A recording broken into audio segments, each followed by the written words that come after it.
Big boss season 8 లో ఎన్నో సర్ప్రైజులు అయితే ఉండబోతున్నాయి. ఇక దీనికి సంబంధించి బిగ్ బాస్ టీమ్ అయితే మెల్లిమెల్లిగా సర్ప్రైజ్ అనేవి రిలీజ్ చేస్తుంది. ఇదివరకే బిగ్ బాస్ సీజన్ 8 లోగో ఏ విధంగా ఉంటుంది అనే దానిపైన ఒక చిన్న టీజర్ ని రిలీజ్ చేశారు. ఇక ఆ టీజర్ చూసిన తర్వాత బిగ్ బాస్ సీజన్ 8 చాలా కలర్ఫుల్ గా, చాలా అద్భుతంగా, అంతేకాకుండా బిగ్ బాస్ సీజన్ 8 ని ఇన్ఫినిటీ అంటే అంతులేని ఎంటర్టైన్మెంట్ అయితే ఇందులో లభిస్తుంది అన్నట్టుగా వాళ్ళు పోర్ట్రేట్ చేస్తూ వస్తున్నారు. ఇక దానికి సంబంధించినట్టుగానే రీసెంట్ గా నాగార్జున గారికి సంబంధించి ఒక ప్రోమో అయితే రిలీజ్ చేశారు. అయితే ఇది బిగ్ బాస్ సీజన్ 8 ఎప్పుడు వస్తుంది, దీనికి సంబంధించి అప్డేట్స్ ఏంటి అని ఇవన్నీ ఇండైరెక్ట్ గా చెప్పేందుకు ఒక చిన్న ప్రోమో రిలీజ్ చేశారు. కమెడియన్ సత్య అండ్ నాగార్జున గారి మధ్య ఈ ప్రోమో ఉంటుంది. ఇక ఈ ప్రోమోలో కమెడియన్ సత్య ఒక పాత వస్తువులు ఉన్న షాప్లోకి దొంగతనానికి వెళ్తాడు.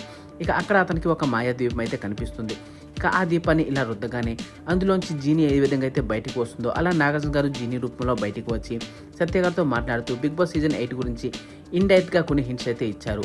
ఈ బిగ్ బాస్ సీజన్ 8 అనేది ఒక అంతులేని ఎంటర్టైన్మెంట్ అయితే లభిస్తుంది. ఈ సీజన్ 8 లో ఏదైనా గానీ అన్లిమిటెడ్ గానే దొరుకుతుంది అంటూ, ఇక్కడ ఒక్కసారి కమిట్ అయితే లిమిటెడ్ లేదు అంటూ ఒక మంచి ట్యాగ్ లైన్ చెబుతూ ఈ ప్రోమోని ముగించారు. ఏది ఏమైనా బిగ్ బాస్ సీజన్ 8 ఇక్కడ ఒక్కసారి కమిట్ అయితే లిమిటెడ్ లేదు అన్నట్టు ఈ విధంగా ఒక ట్యాగ్ లైన్ అయితే ఉండబోతుంది. సో ఏది ఏమైనా ఈ ప్రోమో అయితే చాలా బాగా ఆకట్టుకుంటుంది. అంతేకాకుండా ఈ ప్రోమోలో నాగార్జున గారు కూడా చాలా అద్భుతంగా హ్యాండ్సమ్ గా ఉన్నారు. ఏది ఏమైనా బిగ్ బాస్ సీజన్ 8 గురించి ఇక్కడి నుంచి మెల్లమెల్లగా ఒక్కొక్క అప్డేట్ ఇచ్చి జనాల్ని అయితే చాలా సర్ప్రైజ్ చేయబోతున్నారు.